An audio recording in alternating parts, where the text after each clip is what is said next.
Okay. Okay, we are going to start. Hello, everyone in the 5 continents. Good morning, good afternoon, and good evening. Today is the 21st of June, 2023. And this morning, we have the elected president of TESOL International, Debra Suarez. Hello there, Debra. Hello, Jaime. So happy to be here. And so are we. Thank you so much. Let me share my screen. Okay, so we can see what we are going to do this morning. All right, as I said before, this is the 99th International. I can't believe it. Can you, Raj? Can you, Irma? Can you, Debra? 99. My goodness. Absolutely. Okay, if anybody wants to contact me for anything, this is my WhatsApp number. If you want to watch the other meetings, this is our YouTube channel. Who are our next speakers? Well, on Sunday, the 4th of June, we will have Mary Scholl, Monica Rodriguez, and Raj Giel, and they will be talking to celebrate our 100th International English Online Meeting, a beautiful topic, taking care of ourselves, body, mind, spirit, and community. Then on June the 18th, we have the past TESOL president, Christine Kum. She will be talking about the quest for academic excellence in ELT. After her, we will have also Lisa Mann from the USA. On July the 9th, one day before I turn 60, she'll be I'm looking forward to turn 60. I don't know why. And then she'll be talking. Exciting. Yeah, that is the business of teaching entrepreneurship in ELT. A new friend, Shuri Rahimi. I forgot to type the title, but it's a beautiful topic too. I don't know why I forgot it. Then on August the 27th, a very active professional from Mexico, Cristina Mauricio. She will be talking about the 6-phase method to train the sounds of English.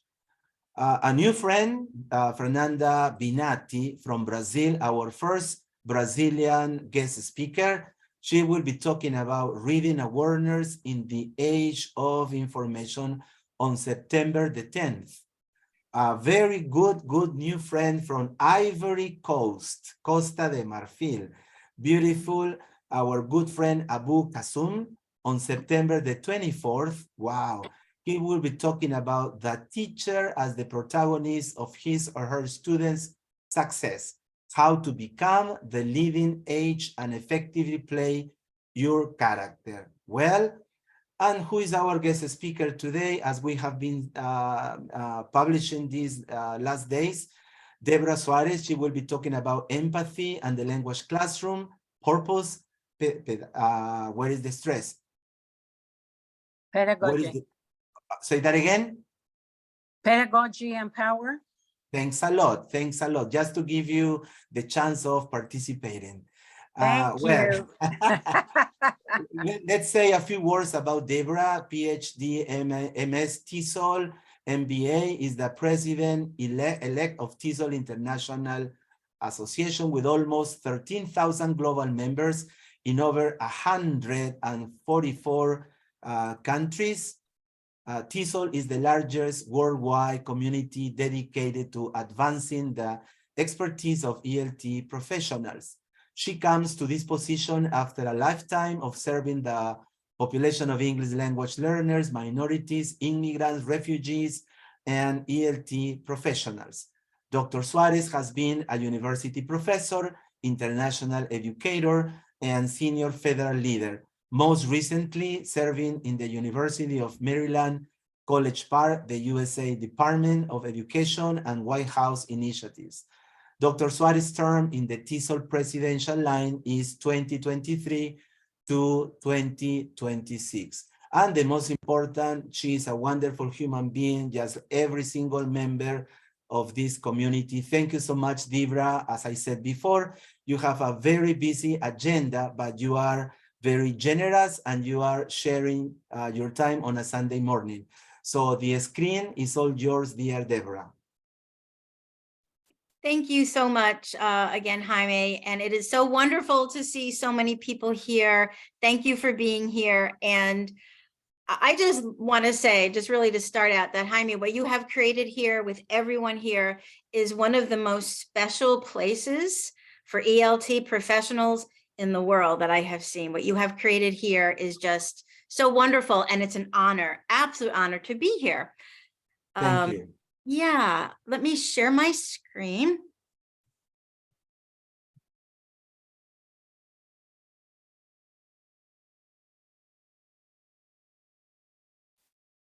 And if you can please let me know if you can see the screen. Yeah, we can see the screen. Yes. Wonderful. Thank you.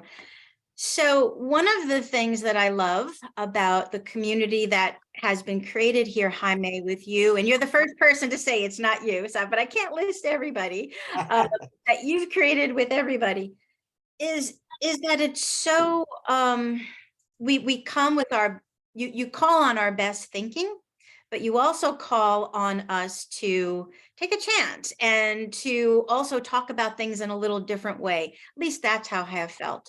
So when I joined you, I guess about a year ago or several months ago for the first time, I took a chance and I talked about love. If you remember that.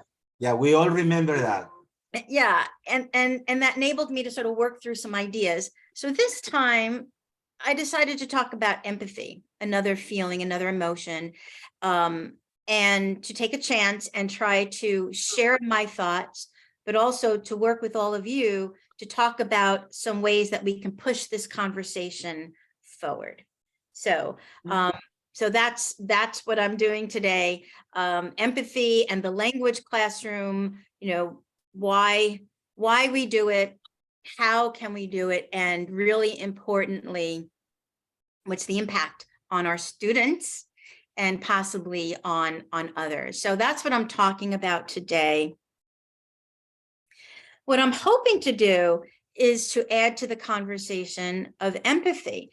We all know that talking about empathy and social emotional learning has been important in our field for many years. We know that. So a lot of work has been done. A lot of good work has been done. So what I'm hoping to do, and this is my taking a chance here, what I'm trying to do is to add to the conversation in two important ways. To talk about emphasis on action. So what do we do with our empathy? What do students do with empathy once we develop it? So I want to explore that. And I want to also add to the conversation, what happens to us as teachers when we teach empathy? Right? So what happens then, if anything? So this is how I'd like for our conversation to thread throughout our conversation as we go through the presentation. But let's start with exploring what empathy is. And I think all of us would say empathy is putting ourselves in the shoes of others, right? I think we would say that. I want to push this a little further and say that empathy also could be applying the platinum rule, not just the golden rule. So does everybody remember what the golden rule is? How would you describe the golden rule? Anybody want to put it in the chat or come off mute?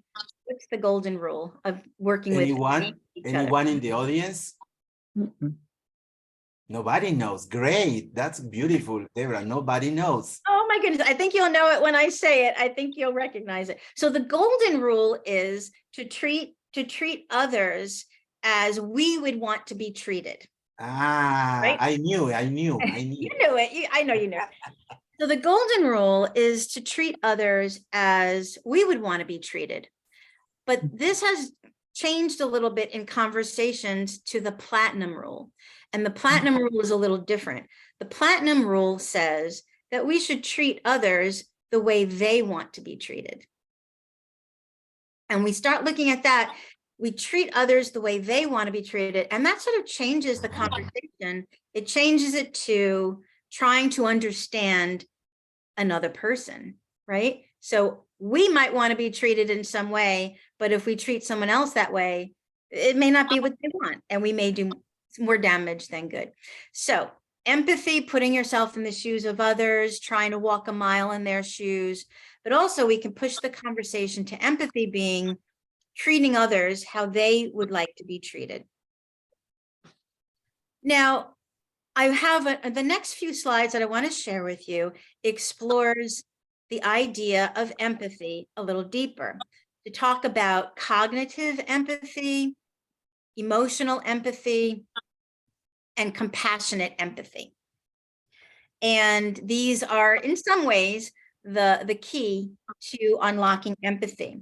But before I jump into this, I'd like to ask folks, as teachers and just as human beings, when have you seen or when have you felt the need for empathy for others? I'll say that again. As teachers or just as people living our lives, during what scenarios have you felt empathy for others or seen it in the classroom? And I'll start out. One example, one scenario that happens a lot is when I see others being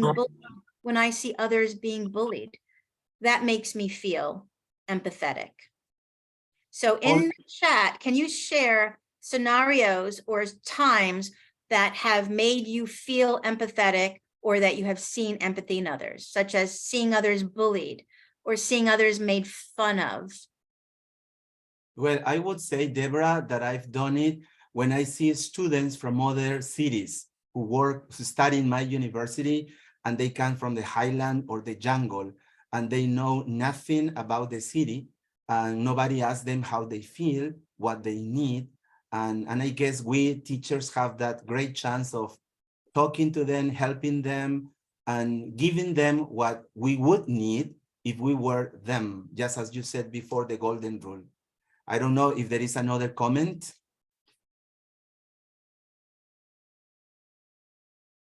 Yeah, Irma, I guess. Irma, you're on mute. Your microphone. Yes, you know me. I'm always willing to participate. I just decide to take turns so others can participate. Regarding empathy and considering the school scenario, teaching high school boys, which was my case, probably a specific situation like when I found out that one or two of my students are going through difficult situations, having one of the parents seriously ill. And since they are the oldest, they were the oldest, and I'm talking about 15, 16 years old, the need for them to assume the role of being the oldest, being the father to the younger brothers. And when I say assume that role, it will be helping them with the lessons, the homeworks, the study, taking care of the laundry, taking care of the meals, because the father or the mother was even in a hospital. So it's like trying to put in their shoes and trying to picture yourself, and how would you be able to handle that situation, and how would you be able to help this kid? Because 15, 16 years old, they are kids still, to, not to forget that they are kids. Okay, I'll stop here. Thank you. Yes, when students are going through problems, going through difficulties, we may see the behavior that comes from that, and that will make us feel perhaps empathetic, as you said. And I see in the chat, someone says, Maria Elena, thank you for participating. Maria Elena says, students studying feeling bad due to COVID. Other scenarios. So this is really a good conversation, so we can start this presentation by thinking about real scenarios we may have seen. Another one might be, oh, I'm sorry, Raj, please share. I was going to add, when recently we've seen here when there's been loss in the family, during COVID, there was loss in the family. And how do teachers sort of respond to that loss without having to lose the whole classroom attending to the loss component? Loss in the family. Very good. Thank you. Other ideas might be, as I've shared, when we've seen bullying in the classroom, or how about when a student gets the answer incorrect, right? And maybe they're laughed at, or maybe they're struggling reading aloud and they're struggling with pronunciation. Okay, so if anyone would like to share, but think of your own ideas when you think about when you have felt empathetic or when you've seen the need for empathy. So let's go into this with those scenarios. Great, thank you. So let's talk about each one of these in turn. Cognitive empathy, as you probably already know, is considered the ability to understand another person's emotions and thought processes after experiencing a situation. So using some of those examples that we've shared, let's talk about bullying. Maybe I see someone else being bullied and I can understand, right, cognitively, that's not nice, that's not fair, that's not right. And then that's the first step toward developing more empathy. So the idea is that cognitive empathy is understanding what we might be seeing, understanding, maybe because I felt it myself or just from watching someone else being bullied. Or the example, students going through difficult times at home and, understanding that, as you said, Irma, they're just children. They're 16, but they're still children. They don't know how to cope. So we can cognitively, intellectually understand what we're seeing. And that is considered cognitive empathy, right? To understand someone else's emotions. The next one is the emotional piece, emotional empathy. And this is considered the ability to share the emotions of others. This type of empathy helps build emotional connections within our circles because it allows us to personally feel other people's experiences. So let's take the example of the bullying. If I see someone being bullied, I could understand that's not nice. That's not the right thing to do. That's not how we behave with each other.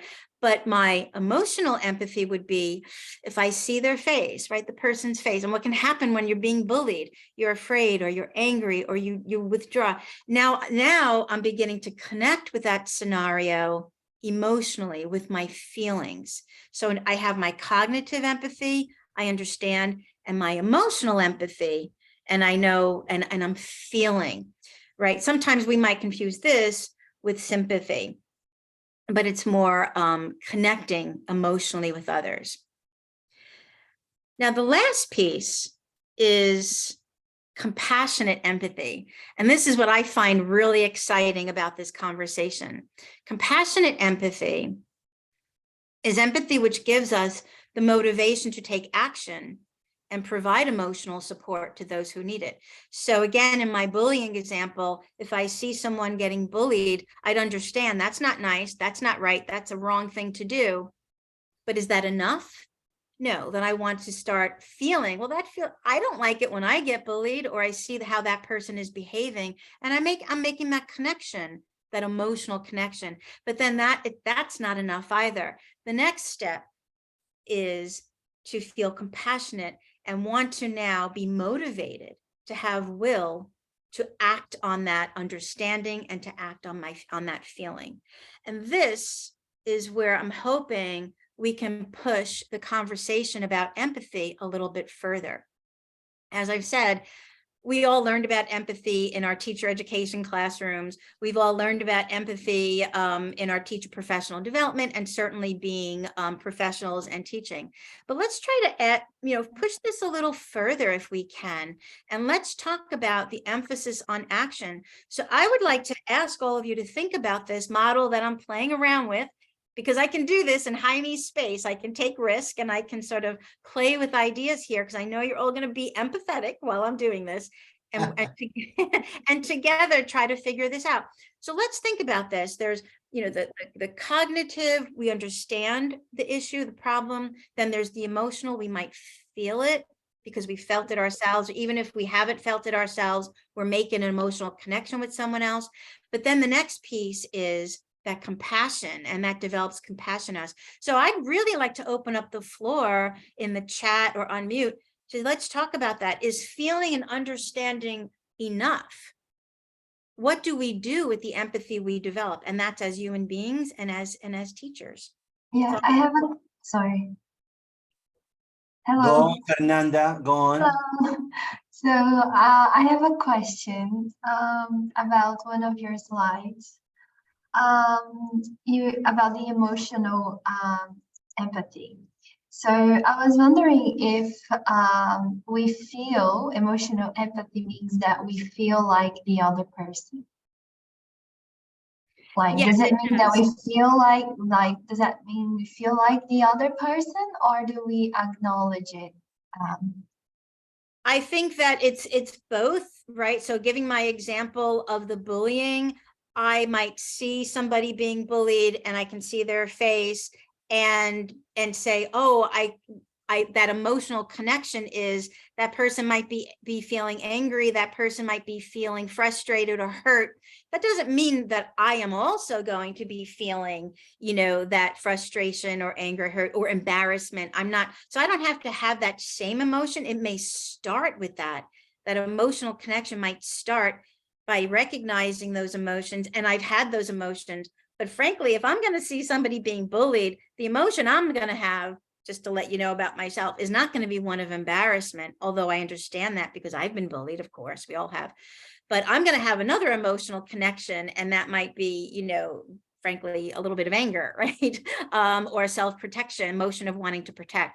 So I think it's both. We connect with someone because we can see that emotion and we can feel that emotion that they're having, but then our emotions are our own, and we're going to take it into our next space, which is our own emotion. That's a really good question.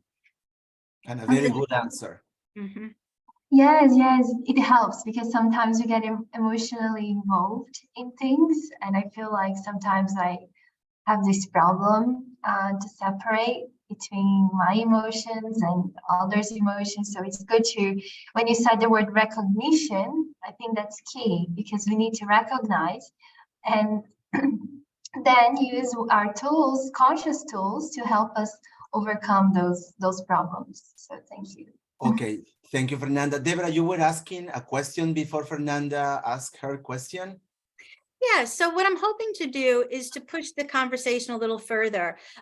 So we have, understanding an issue, which draws us to being empathetic. We feel around that issue, which draws us to being emotionally empathetic. But then the next step. So my question is feeling and understanding enough? Let's talk more about the action that we can take. So is feeling and understanding empathy enough? I guess Raj Gill is the professional to answer that question. Well, I think it's interesting, Debra, that you pose that question. To understand, say I put myself in that situation, you understand my experience, you understand what I'm feeling, and then you can relate to what is going on for me. But you're not moving the needle in terms of helping me come out of this discomfort. Then you're still relating only at the first two steps. Yeah, but if you're moved to doing something in order to relieve my suffering, then I deeply connect with you, that you not only experience it, you understand it, and you're willing to do something about it. Mm-hmm. Thank you. Yeah, the willing to do something about it, the next step, the willing to do. And then that's what makes it an action, right? Empathy is an action when we take it to the next step. Yes, and it's not coming out of, oh, you poor thing, you're suffering. It's not coming out of pity. It's coming out of a human relationship of connection. Great. Very good. I was nodding. Okay, so let's move forward. Thank you so much, Raj. That was beautiful and lovely. And, you know, for those of you who know me a little bit, my work at the moment is on leadership. That's really what I'm looking at, leadership and developing leaders. And I'm working on bringing the social emotional into leadership. So when I'm looking at empathy, now I'm like, I want to make a connection with action, you know, and that's kind of what I'm trying to do, because that's related to the work I'm doing in leadership. How do we become leaders? But that's for another story next year. Okay. So what I'm playing around with, and it's certainly not just me, it's certainly in the literature, that cognitive empathy and emotional empathy alone are not sufficient. That, as Raj has said, it moves us to the next level. That developing that compassionate empathy gives us the will to take action, to improve a situation that we see, to empower ourselves, right? We're talking about empowering ourselves to improve the lives of others. And Raj, what you actually said was to improve the welfare of someone else, right? So compassion, empathy, to actually do something with that, to improve the situation. And when I do that, I'm empowering myself. So again, the bullying example, I would be empowering myself. Oh, I don't know what I would do. Maybe I would stand next to that person and so that they know they're not alone. Maybe take the bullying with them and together we stand. You know, I don't know what I would do, but I would hope that I would do something to, and that the first step to doing something is empowering myself, right? And then helping to help the benefit of the others. Kind of like Raj, what you had said, it's not only, oh, you poor thing. It's not that, right? Okay. So empathetic people use their feelings and understandings of others to guide their actions and have the will to help others. So it's very empowering for us and empowering for those others. So I've been using the word power, and maybe that's a word that doesn't often come up when we talk about empathy, but I chose that word on purpose. And Raj is nodding. Thank you, Raj. And, you know, in the impact, what is the power of learning empathy? And then I do want to talk about the power of teaching empathy, but let's stick with the power of learning empathy. How is that empowering the students we teach? How is that empowering ourselves as empathetic people? Of course, we develop kindness and caring. Words that aren't always associated with the word power. But if we start out by being kind and caring, it's a good start to being powerful. The power of learning empathy is also in terms of educational context, that we can apply that to all learning scenarios. The literature is very, very clear that when students learn empathy and to be empathetic people, that improves academic performance. And I know there are some folks on the line here who know that literature probably better than I do, but academic performance is definitely increased for all of these reasons. Also, the power of learning empathy and being an empathetic person is that we have a better relationship with ourselves. We talk about relationship with us, but again, starting with ourselves, we'll begin to, if I go back to the bullying example, I will understand myself because I've been bullied. Probably all of us have, but I've been bullied and I know what that feels like.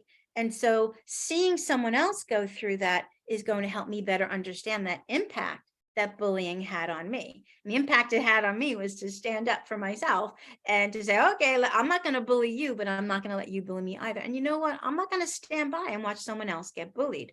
I'm going to do some, but it starts with understanding myself, but then also better relationships with others. Of course, if we can begin to understand them a little bit better, we'll have better relationships. And of course, the power is to realize the power of ourselves, but the power of helping others. We started this conversation informally by talking about the privilege of service, right? But it's also where the privilege of the power to help out is a privilege to help others. And we're powerful when we feel that. And then, of course, the power of learning empathy is increased social collaboration. That's what our students will learn. Social collaboration, increased positivity in the classroom, increased relationships between students, and within the classroom. And what we hope that they take with them into life is that they will then lead and live with empathy. Isn't that what we want for our students? Yeah. So I know this is not a complete list, so I'd like to open up the conversation. Is there anything that you would add that I have forgotten? What is the power of learning empathy? How is this important for our students? I guess that it is not only for our students, Debra, but it's also for ourselves as teachers, because I've always said that because we are human beings, we will feel just the same as our students.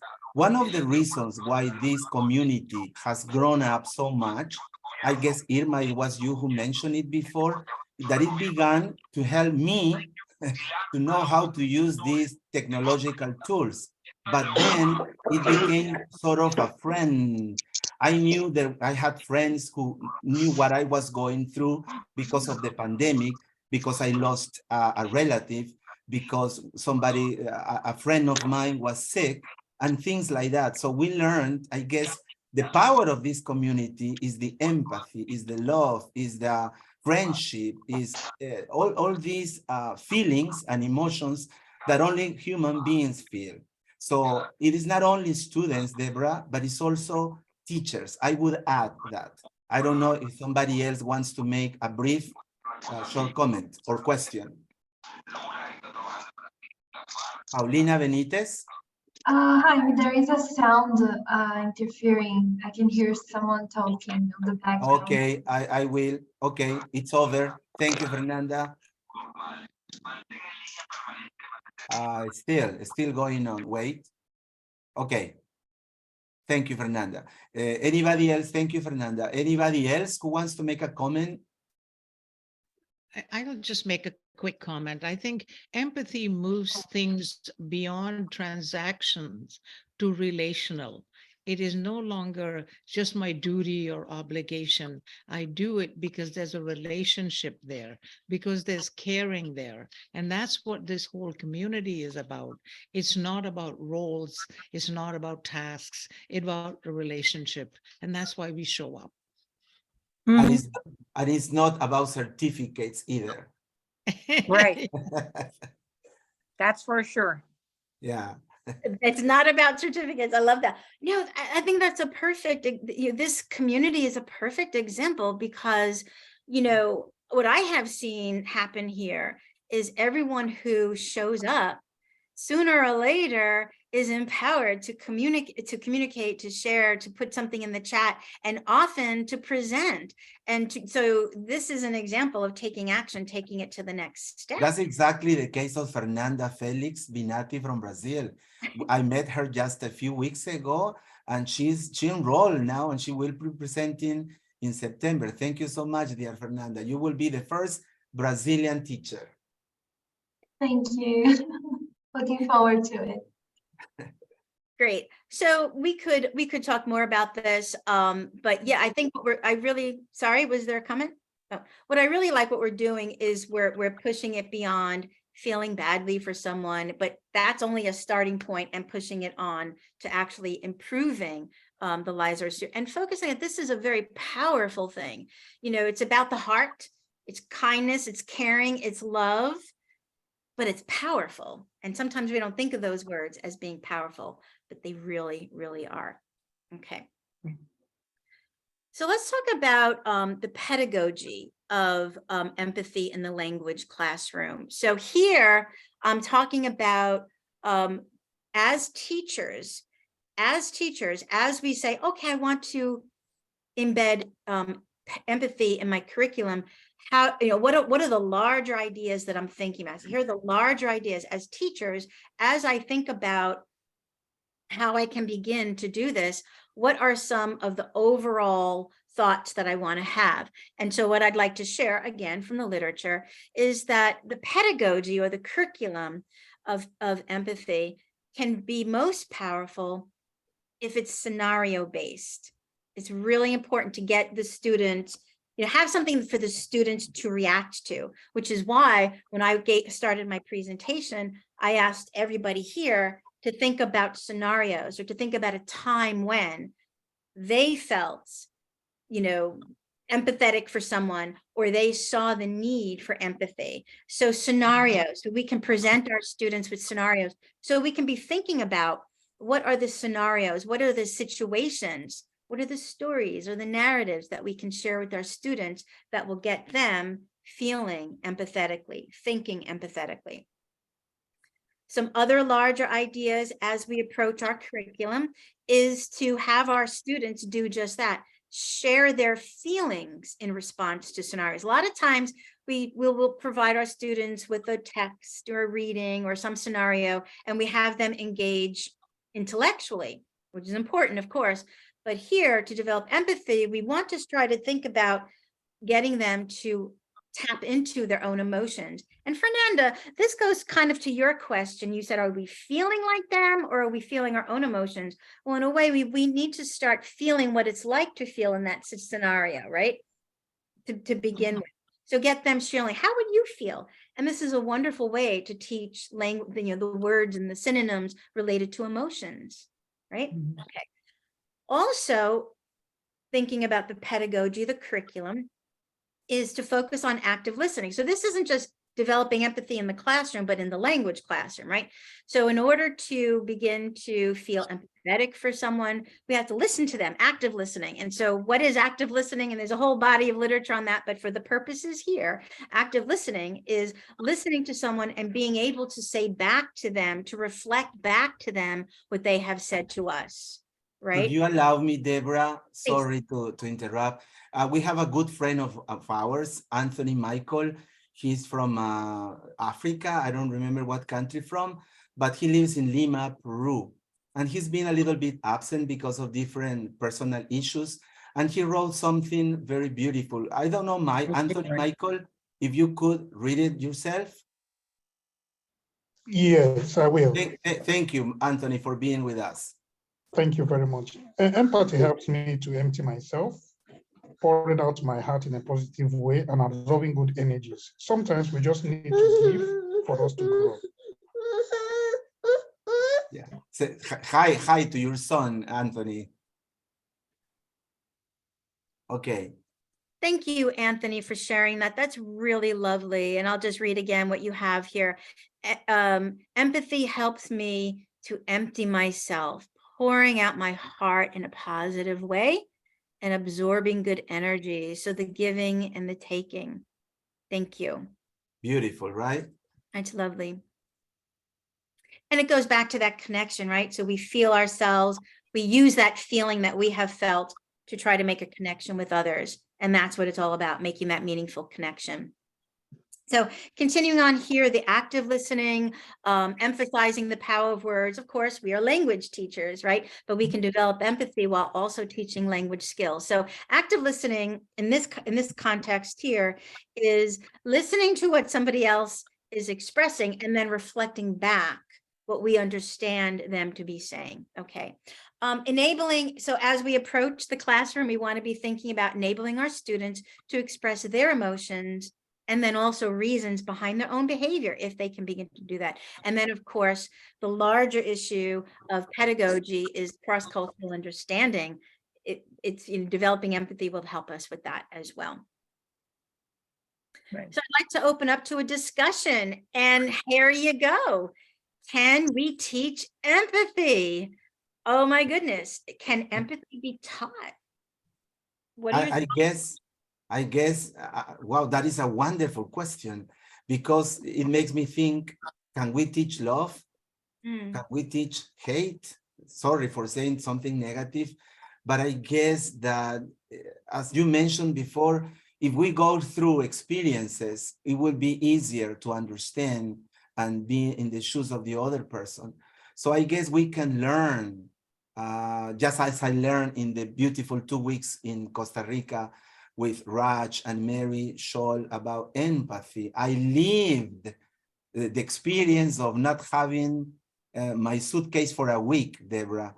So I was wearing the same clothes every single day for 1 week.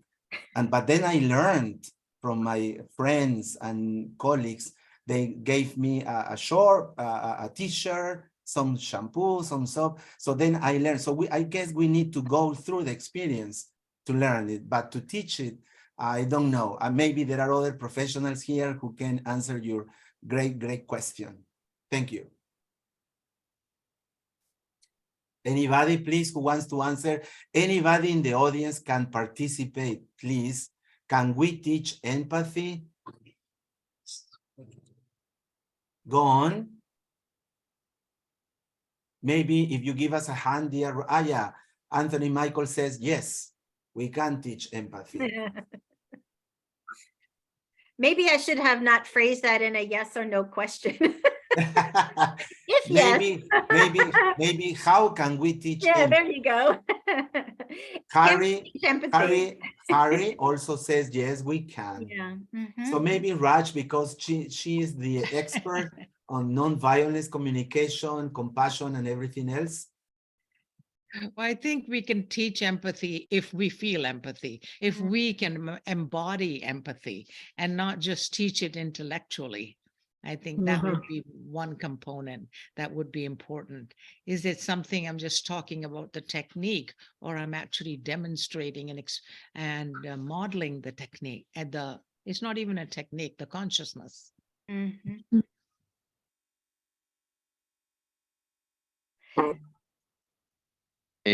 Yes, Go ahead.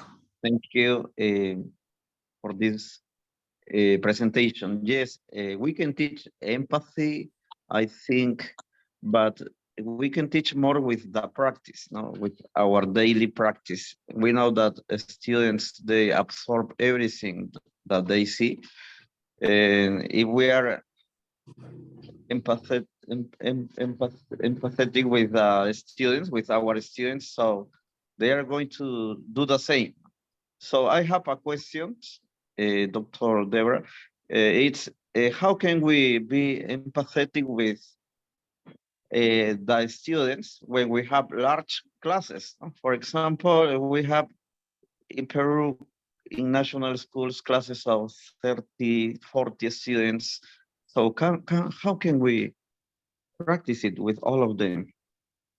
Thank you, dear Neil Thank Arevalo. you. Thank you so much for your question.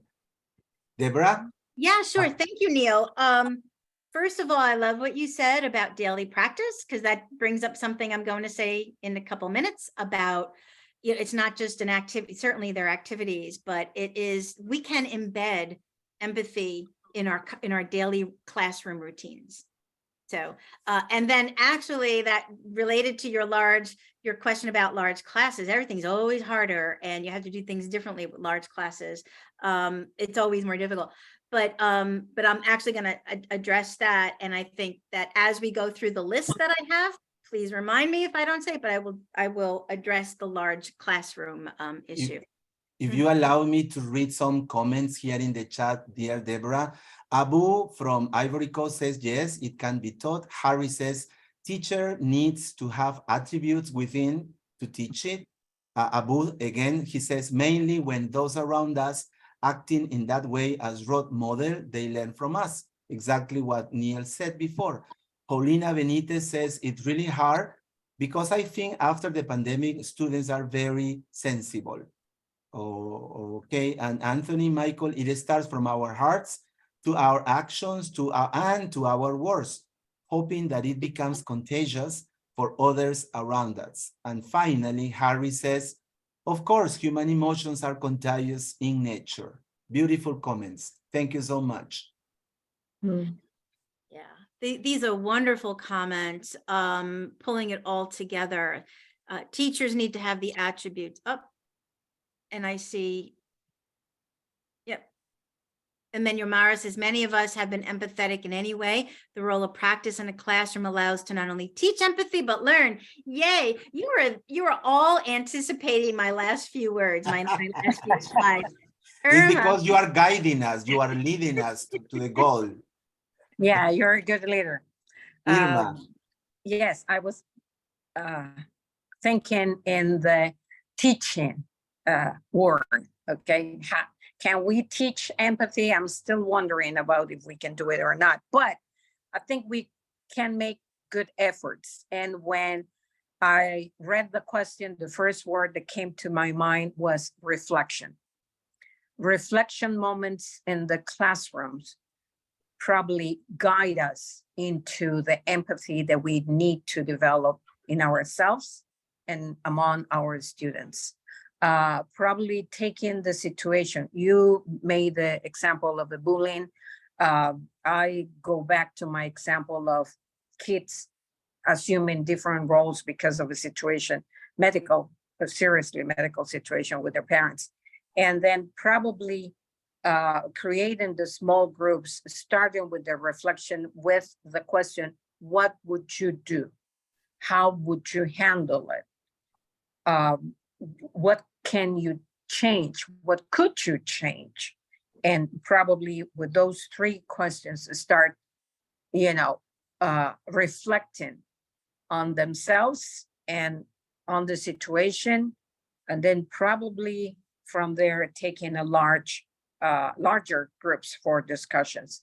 Because sometimes I think reflection is something that we need to do in our classrooms, and we can take different sources, a real scenario or something that we can find in a good reading book, probably one segment, one chapter that can help my students to be aware that there is another way, there is another situation, there are another people, there are different people that are handling and facing different situations. And going back to the question, what else would you add in that list? I will probably only say by leading and by living with empathy help us to be better human beings. And that's what we need. That's what the world needs. That's what God made us, the challenge every day, to be better human beings. So, okay, I'll stop here. Thank Can you. I just add to what Irma just said? I think something that I've seen so well modeled in Mary Scholl's sessions that Jaime was referring to, and that is reflect, pair, and share, which is a technique that is so embedded in some classrooms, which really creates that space for correct connection and models the whole consciousness of empathy. And I leave it at that for you to pick up if necessary. Thank you very much. And I love that focus on the reflection, because that would be a key piece in any activity that we do. And, I think if I were to do this session again, I would add a question here. Can we teach empathy? But also, can empathy be learned? That's a whole other conversation, don't you think? I think what you're all saying leads us to that. I'm sure that this will be a good topic to talk about again in December, my dear Debra, just for Christmas. I just want, we would like to have you back with us. Let me read more. Okay, let me read some good comments people are writing. Yomara Gaitan says, many of us have been empathetic in any way. The role of practice in a classroom allows to not only teach empathy, but learn. Lady Delgado says, how can we be empathetic with disruptive students? My goodness, very good question. And Judith says, teach like a subject? I think no, but it's the way that you share the knowledge with your students, because empathy is feel the same of the other person. Okay, and Lady Delgado, I have few students who came later to my class. It's difficult for me to be empathetic more often. Okay. Thank you, Debra. Thank you, Jaime, for sharing those comments. It was a great comment. And so a couple things. Yeah, sometimes the harder students, it's harder to be empathetic with them, but those are the ones who need it the most, right? Yeah. And yeah. And we have to fall back on what we know as teachers. It's never about us. It's always about them, right? And so those students who are disruptive, those students who are exhibiting the most disruptive behavior and kind of get on our nerves sometimes, oh, please just sit and listen. Those are the ones who need it the most. And we absolutely must take all of our skills, all of our tools in our toolbox to help them, because if we're feeling that way, other students are feeling, and that's when we have to attend to it. And Raj, I'm sure, would be able to say more about this. When there's conflict must be addressed, because it will just push out in other directions if it's not addressed. So they most certainly need to. So let's talk about more. Now let's come to the part of the presentation where we're talking about more specific strategies. So classroom activities that foster academic, social, and emotional learning. So here in this slide, I'm pulling together not just the empathy, but pulling together what we've already said. The power of this, a power of empathetic teaching toward empathy, is academic, and it's also social, right? And it's also emotional. So pulling it all together. So I'm just going to go through real quickly some activities, and I think some of you have already started to think about these kinds of activities. One activity is a newcomer buddy. And in the very beginning of the presentation, Jaime, you shared a scenario, right? Where you said, I feel empathetic to those students who are new. Yes. Yeah. So one way is to buddy them up, right? Have a newcomer buddied with somebody who is a little more, who is not as new. And from understanding their questions, understanding their difficulties, that is one way to develop empathy, and then take action, help that. So keep this in mind, this framework we've developed. There's the understanding the scenario, developing cognitive empathy. There's feelings around the scenario, developing empathetic, developing emotional empathy, and then finally the taking action, right? So those three pieces. We can have activities where we develop each other. It's not just newcomer buddy, but I have a skill, I have a strength. Let me share that with you. You have a skill, you have a strength. And we do this all the time when we're pairing students and putting them in working groups. This person here, this person is very strong with, synonyms or antonyms. So this person over here, this student is very strong in grammar, and you pull them together and you help them to recognize each other's strengths that they're bringing to the table to get a group work done. That's a nice way of pairing students or grouping them for group activities. Not only, okay, you're all ones, you're all twos, you're all threes, but grouping them to help them recognize what a strength that they each bring to the table to complete a task. Here's a nice activity. What I like about this is something that I've actually done in a classroom, and I know others have done. And this is hard in large classes, so I'm not forgetting, Neil, your question here. But you can have students write down the names of, take out a piece of paper and write down the name of the person sitting next to them. Leave a space, write down the name of each one. You have them write down the name of each person in class, leave a space after each name. In large classes, you could have them choose 5 names or something. But what they do is then they write down what they like about that person, or what they admire about that person, or a strength they see, something positive. As the teacher, then what you do is you collect those papers, and everything that they may have said about Maria, I will type up for Maria. Everything that they have said about the next student, I will type up. And then each student will get their own piece of paper with what the class has said that they like about them, or that's positive about them. That is such a powerful thing. And I've known students to hold on to that paper for years. So I hope everyone understands that activity. So you get the students to write down one thing that they admire, or they like, you play with that about the individual. You as the teacher collect that and then type it up and give to the students. In large classes, that would be very difficult, but you can still maybe assign the names, because you want every student to get a piece of paper from what they're about, something positive that their classmates have said. Another activity. Sorry. Or I guess you can do it in groups. A Monday, 20 students, next Monday, the other 20 students, and the other next Monday, the other 20 students. So everybody will have time. Yeah. That's a good idea. The thing is that we do want to collect them before the students see them, so that we have an opportunity Okay. to sign up for the child. Yeah, just so that, just so that it's coming then from the teacher, but it's what the students have shared. But that's a great idea, Jaime. My hero today, very informally, at the end of the day, end your day by saying, do you have a hero for today? Yes, my hero is Jaime because he shared a pencil with me. My Well, hero. you are my hero then, Debra, too. Very informal. And again, just, you get the idea.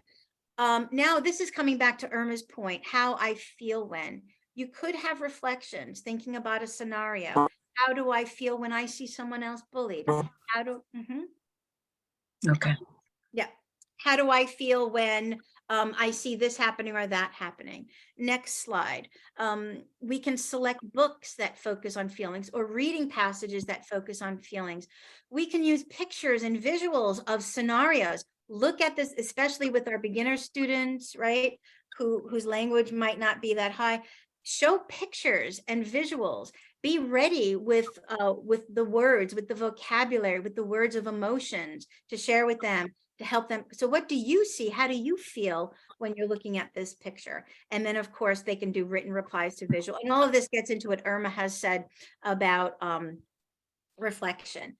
And then the final point, which I think it was Neil who shared, I'm sorry if it was someone else, build empathy into daily classroom routines. And then of course, always modeling. Okay, let's move on. I want to move on to this next, and I have resources for you on my last slide, which has, I have links to really good resources where you can download free lesson plans for empathy. So don't worry about that long list and trying to follow all that. I have some sources for you. But let's come to the next part of the conversation. Before we go on, dear yes. Debra, here there are two good, deep philosophical questions that So-San Trifi has written in the chat in Facebook Live. He or she, I don't know.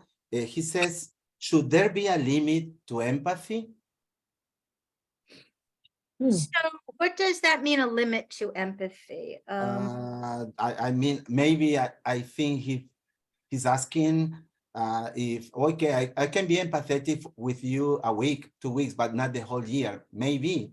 And the other question that he makes is, to what extent can childhood trauma on the part of the teacher obstruct empathy? Wow, yeah. So very... Two good questions. So with the first question, is there a limit? Perhaps the question is getting at, what do we do? Like, for example, a disruptive student. I think maybe that's what it might be getting, like what's the limit to my patience? So I think what I would say is, in response to that, is I think the framework that we're developing here is the focus on action. Yeah. On actually doing something. Not the time. Yeah. So a limit to empathy is if I'm trying to be patient and kind, it maybe, and like not deal with the issue, then I'm going to reach my limit, perhaps because the child or the student is not behaving differently because I haven't tapped into what is going to help that child to behave differently. So I think what I would say is, if we focus on action, then perhaps there's almost, no limit. I would say almost none, but eventually we might need to call in the bigger guns, so to speak, with getting more help. And then the other question, Jaime, was it was, to what extent can childhood trauma on the part of the teacher obstruct empathy?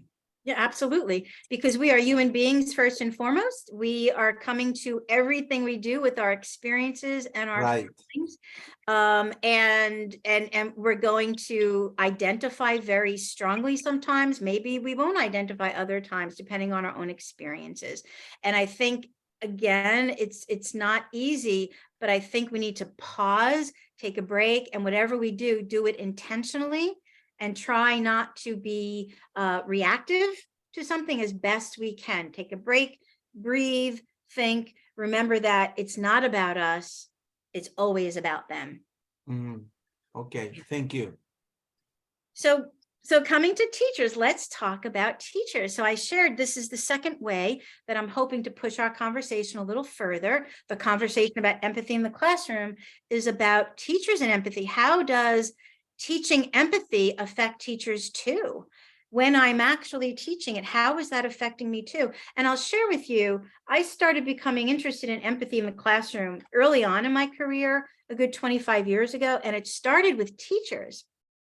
When I was teaching teachers, I actually had a classroom of teachers who they were in practice. They were teaching in the classroom at the moment, and they were English as a second language teachers in the United States, and their students were all immigrants to the United States, all of them, and many of them had come to the United States through very traumatic experiences, but yet my teachers had themselves, it was just a fact, they had never traveled outside of the United States. They never did. Not one of them had traveled outside. I don't even think they had passports. And so I was thinking, wow, how can we begin to understand if we haven't had at least that tiny bit of an experience? And so I started trying, and so that's how I got interested in this. And my question 20 years ago was, how can I help teachers to develop empathy for a situation that they have never experienced? So that's how I got started in this. But let's have the conversation together. How does teaching empathy affect us if we are intentionally modeling empathetic behaviors? If we are intentionally, doing any one of these other activities that we talked about, that I'm going back to, how can teaching these activities affect us? I'm going to open the floor to conversation.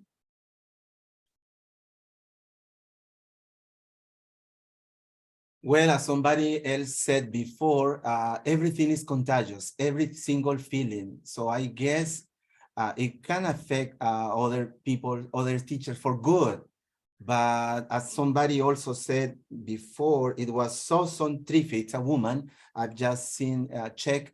It depends on the traumas we have, or the way we have been raised, the family, the environment where we were born, and how we learn to develop our personality. So unfortunately or fortunately, there are many factors, I guess, that influence on affecting other teachers. But definitely we affect other people. That's why we are here, and we have had so many webinars for 2 years. Yeah. I don't know. Yeah, Fernanda, go on. I wonder how it can negatively affect us. Because we can think a lot about the positives, but what about the negatives?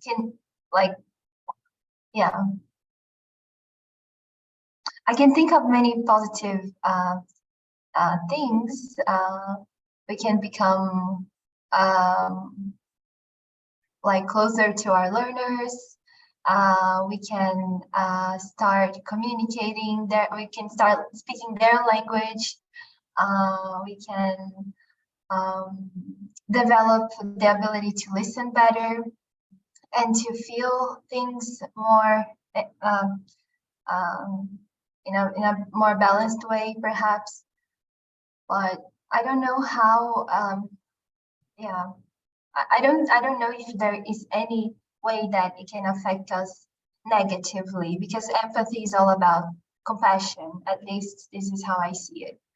But when can somebody's action harm us? That's the question. Yeah, that's really interesting. So to move on, I'll just move on to the next slide. So because we'll talk about the positive. So the power of teaching empathy. So the positive things, we learn what we teach. Isn't that always the case? When we're getting ready to teach something, we really need to make sure that we know it, we understand it. So, but we learn what we teach, and even the process of teaching, we learn what we teach. So teachers can set the example, right? Teacher, we've already said that.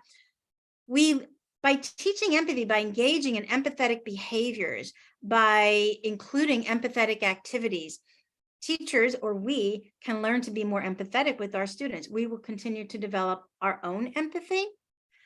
Teachers develop empathy with and for other language professionals. If we are practicing empathy, for sure, we're going to be developing our own skills of being empathetic and then developing empathetic and meaningful relationships with our colleagues.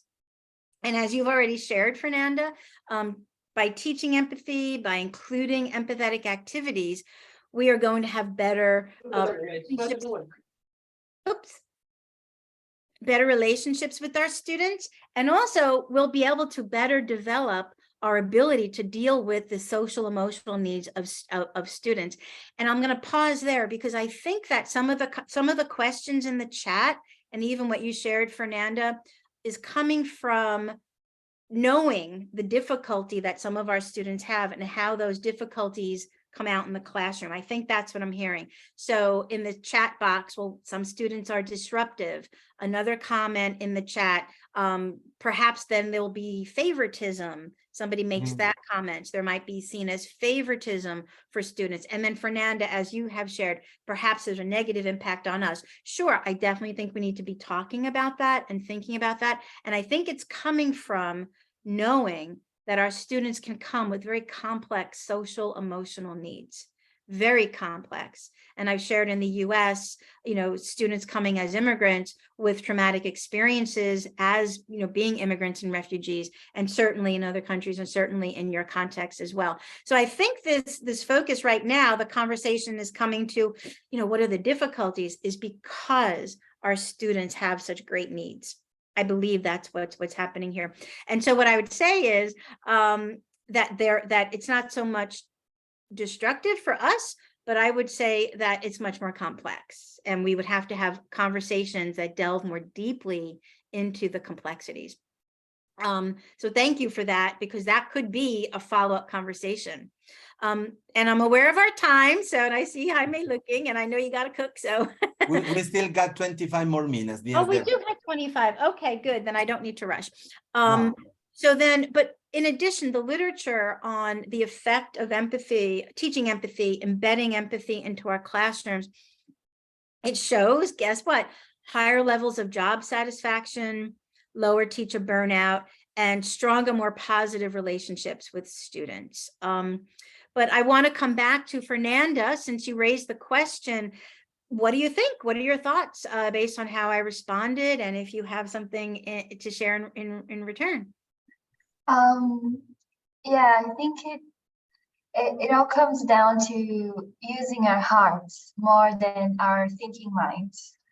So if we have a difficult situation with students, the best we can do is to think with our hearts and not with our speculations, our judgments, and so on. So I think you said everything already.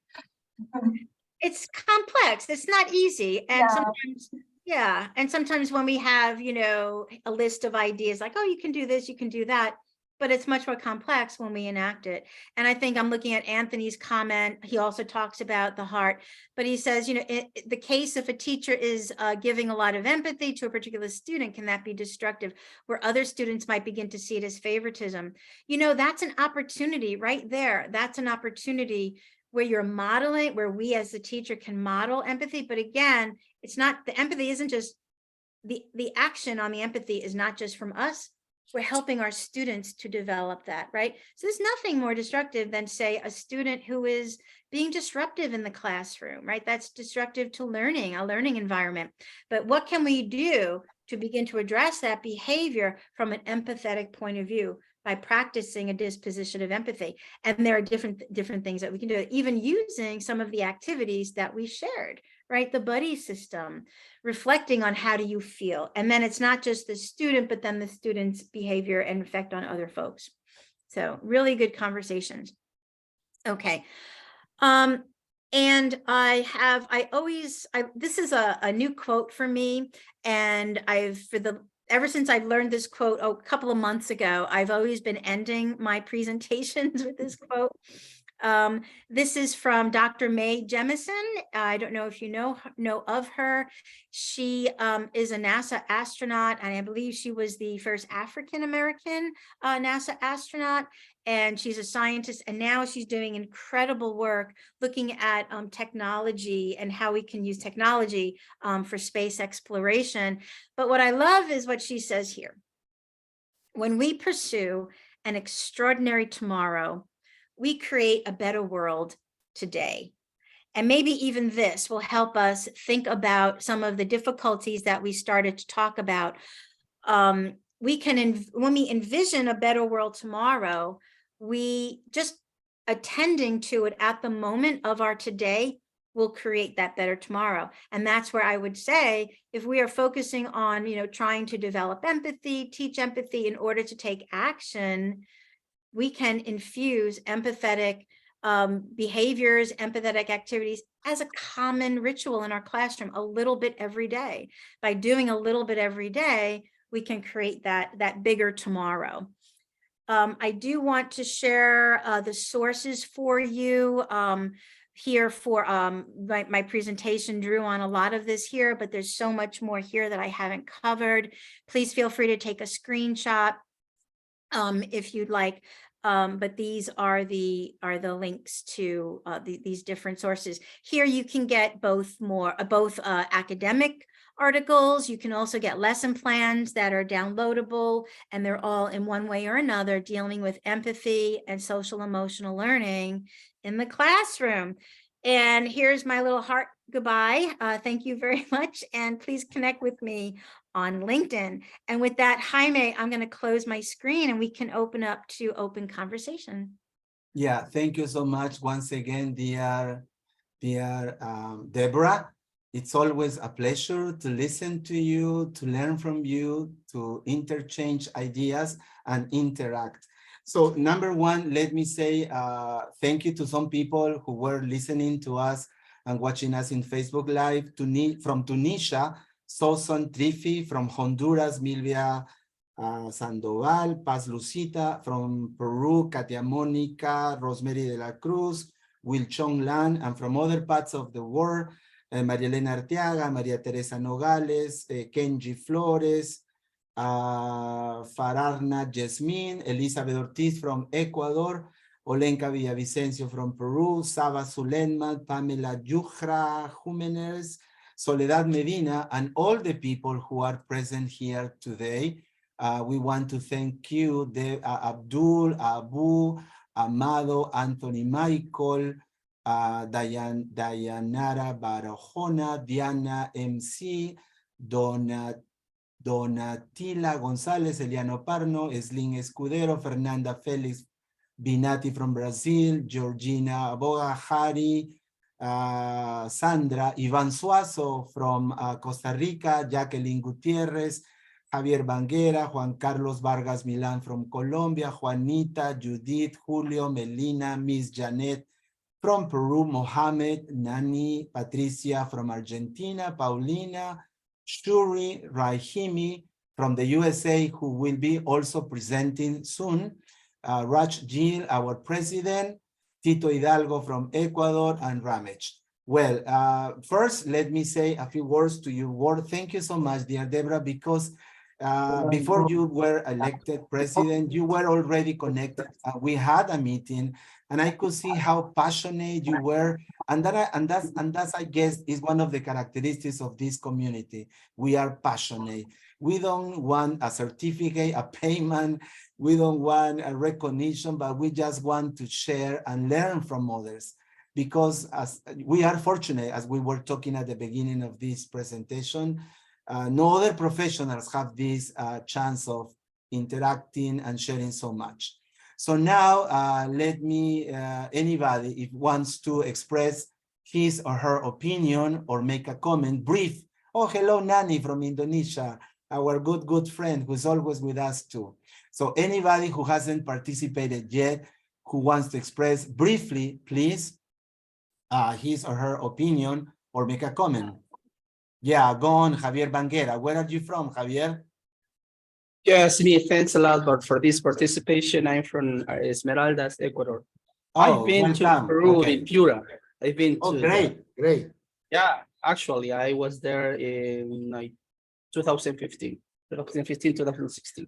So I have to say, quite grateful to be here and participate with this conversation with Debra. Interesting your point you have given us to all of us. The idea is try to put quite attention and apply for our students. That's the most important thing. Thanks a lot. Thank you, dear Javier. Anybody else, please, who wants to express? Yeah, Tito Hidalgo from Ecuador. Hello, my dear friend, after such a long time. Yes, hello everyone. Debra, thank you for your sharing. I think we need more of this topic because in some way our planet, the whole humanity has failed to little by little, leaving this empathic issue aside. We need to get it back and bring it into our homes, ourselves first, our homes, and in order for us to continue spreading as teachers, as educators, I guess we have that mission. And yes, definitely every time I get the opportunity to listen to have the honor to listen to people like you, remind us of how much we need this, and we need to make it a verb out of it, make it an action. Thank you. Thank you. And start with our families, dear Tito. First, start with ourselves, then our families, then our students. Thank you so much, Tito. Anyone else, please, who wants to say something briefly? Anybody in the planet, in the 5 continents, or outer space? Yomara Gaitan says, thank you so much, Debra. Such an amazing topic. I'm going with precious insights from you. Debra, okay. Anybody else, please? No one else? Well, I always ask the president of this community, Raj Giel, to say a few words because she always makes an excellent wrap up and summary of the presentations. Thank you, Jaime. Debra, this was such an engaging conversation. And I say it was more than a presentation, it was a conversation. Just by the way you helped us engage with each other and asked us such, thought-provoking, heart-opening questions. And the last quote is what I'm going to reflect more on, is vision and impact. What is our vision for our classrooms? Really starting to look at what is our vision and what is the impact we're having, because we all have impact every day. So you invited us to look more at not just what we're doing, but what is the impact? How am I showing up? What is the impact? Thank you. I hope we will pursue this conversation in another session with you. Yes, definitely, dear Raj. Yeah. It will continue in December. Thank you. Right, Debra? Yeah. Before Christmas. And I see a thumbs up from Nanny from Indonesia. Yeah. So before Debra says her final words in this presentation today, let me remind you that Sunday, the 4th of June, one day before my son's birthday, Fabian, he will turn 26. We will have Mary Scholl from Costa Rica and the USA, Monica Rodriguez from Argentina, and Raj Giel from Canada. They will be talking about taking care of ourselves, body, mind, spirit, and community. And be with us, please, to celebrate our 100th International English Online Meeting. Wow, thank God, thank everyone. So, Ivan Suazo, I guess you want to say something? Am I wrong? Am I mistaken? Thank you. Thank you. Thank you so much. Thank you, Debra, for bringing this topic. It's a great opportunity to be connected and just having conversations about the topic in sessions like this, and then moving into the classrooms. And Jaime, you say moving into a different context and all of the classrooms, everywhere we go. Yes. Other church, the community, at home, in the street, at a market. So just bringing this energy of love, connection, it makes the world different. I love the last quote, as Raj was saying, what kind of world I would like to live in? What am I doing for that world now?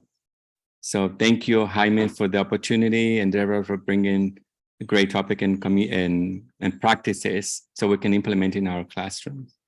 Thank you, dear Ivan, because if you, people like you who have already presented wouldn't be here, well, these meetings would not be possible. So thank you for your time and your generosity.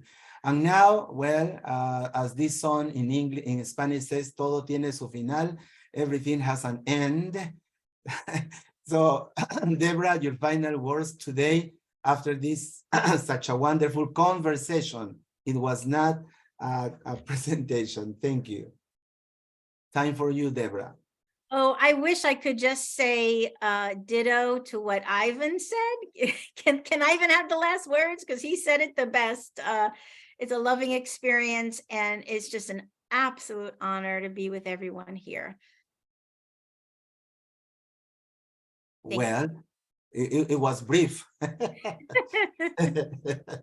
Well, if nobody else has a question or a comment or something to say, have a very nice Sunday, and see you in 2 Sundays to celebrate our 100th International English Online meeting. So thank you, everyone. See you. Keep safe. Thank you one more time, dear Debra. Thank you. Nani, Raj, Paulina, Javier, Tito, Anthony, Ivan, Alex. Thank you, Debra. Thank you. Goodbye, goodbye, goodbye.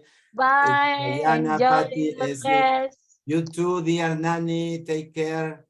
Excuse me, sorry, excuse me. Is this every Sunday or every 2 Sundays? I just Every get 2 here. Sundays, dear Alex. So- If you find me in Facebook, Jaime Ancajima, teacher trainer, okay, we can be Jaime- contacts. Jaime Jaime Ancajima, Ancajima.